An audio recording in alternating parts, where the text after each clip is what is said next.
కొన్ని క్వశ్చన్స్ అడగొచ్చా? ఇప్పుడు మన శంకర్ గారి విషయంలో మీరు టీజర్లోను ట్రైలర్లోనూ చూసాం యూఆర్ అన్ప్రెడిక్టబుల్ అని. శంకర్ గారు ఏ విషయంలో అన్ప్రెడిక్టబుల్ అనిపించారు మీకు? ఇద్దరిని పక్కన పెట్టుకుని ఎలా మాట చెప్పంటారు? అన్ప్రెడిక్టబుల్ వాళ్ళ నంబర్ ఆఫ్ డేస్లో వెరీ ప్రెడిక్టబుల్ ఇద్దరు to make such amazing films. అక్కడ రాజమౌళి గారు ట్రైనింగ్ ఇచ్చి పేషెన్స్గా చాలా ఓపిక్గా వెళ్ళి పని చేయన్నారు. అదే మాకు ఇక్కడ చాలా హెల్ప్ అయింది. అండ్ నాకు దేంట్లో అన్ప్రెడిక్టబుల్ కాదండి.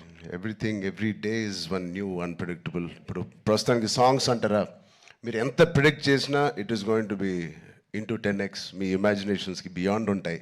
అది నేను ఈ సాంగ్ మాకు ఇది సాంగ్ ఉంటుంది రామ్ అని పంపించినప్పుడు ఏదో ఊహించుకుంటూ ఆయన ఫ్యాన్గా ఆయన సాంగ్స్ చూసి చిన్నప్పటి నుంచి అవన్నిటికీ కంప్లీట్ ఆపోజిట్ అండ్ ఇంకో పెద్ద స్థాయిలో ఆయన చేస్తారు.